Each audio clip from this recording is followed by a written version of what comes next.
वो भी दूसरे राज्यों से बिल्कुल भिन्न है, तो उसका भी कुछ ना कुछ फर्क मतदाता के ऊपर जरूर पड़ता है। आपको क्या लगता है आज जो नतीजे आएंगे वो कुछ सीटों पर कांग्रेस के फेवर में आएंगे? निश्चित रूप से, क्योंकि जब हम चुनाव लड़ते हैं तो हम कोई चुनाव हारने के लिए नहीं लड़ते, हम पूरे आत्मविश्वास के साथ चुनाव लड़ते हैं। और जब विधानसभा का चुनाव हम लोग लड़ रहे थे तब भी परिस्थिति ऐसी बन गई थी कि जिसमें हम पूर्ण बहुमत की ओर, जीतने की ओर आशान्वित थे, हमारा आत्मविश्वास बढ़ा हुआ था। हाँ ठीक है, वो हमारे पक्ष में नहीं आए, तो आज के चुनाव का हम नतीजों का इंतजार उसी दृष्टि से करेंगे। जहाँ तक पिछले 2 या 3 दिन से बना हुआ एक दबाव है जो एग्जिट पोल के माध्यम से बनाया गया है, ऐसे व्यावसायिक संस्थान जो एक पैकेज डील के अंतर्गत किसी पार्टी के लिए काम करते हैं, जाहिर है चुनाव से नतीजे आने से पहले वो अपने उस पैकेज डील को जरूर पूरा करने का प्रयास करते हैं। किया गया है। मेरी आज अपने सभी साथियों से वार्ता हुई थी, उनका कहना ये है और मेरा मानना भी ये है कि हम विकासनगर विधानसभा की 142 पोलिंग बूथ पर प्रेजेंट थे, चुनाव से पहले भी और मतदान के दिन भी।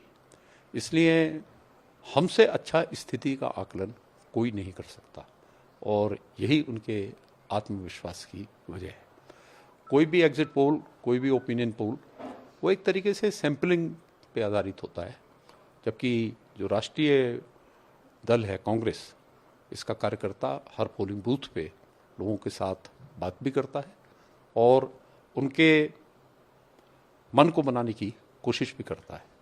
देखते हैं कितनी सफलता मिलती है।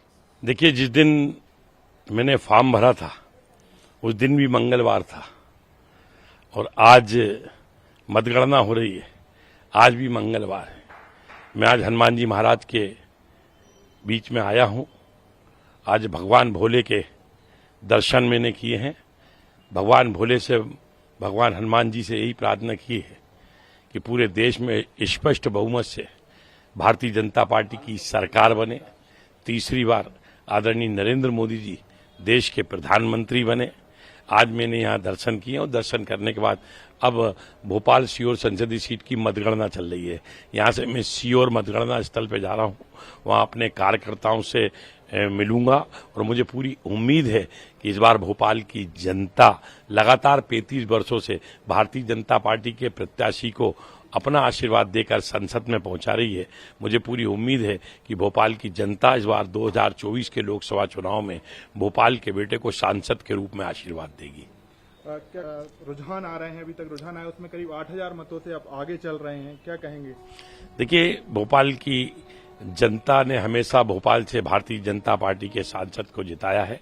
इस बार मुझे लगता है कि भोपाल की जनता ही जीत के सारे रिकॉर्डों को ध्वस्त करेगी और भोपाल में भारतीय जनता पार्टी लाखों मतों से जीतेगी और विजय श्री का वरण करेगी। कौन से वो मुद्दे हों तो विश्वास जताया आपने, उम्मीद है कि आप विजय होंगे?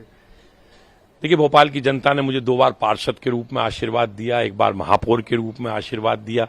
अगर आज भोपाल स्मार्ट सिटी बना है तो भारतीय जनता पार्टी की सरकार में, अगर आज भोपाल हेरिटेज सिटी बनाए तो भारतीय जनता पार्टी की सरकार में, अगर भोपाल आज डिजिटल सिटी बनाए तो भारतीय जनता पार्टी की सरकार में, अगर आज भोपाल ग्लोबल सिटी बनाए तो भारतीय जनता पार्टी की सरकार में, अगर आज भोपाल मेट्रो सिटी बना है तो भारतीय जनता पार्टी की सरकार में बना है। आज भोपाल में बड़े बड़े स्मार्ट रोड बने, बड़े बड़े फ्लाईओवर बने और आज भोपाल जो देश में स्वच्छता में दूसरे नंबर आया है तो भारतीय जनता पार्टी की सरकार की ही देन है।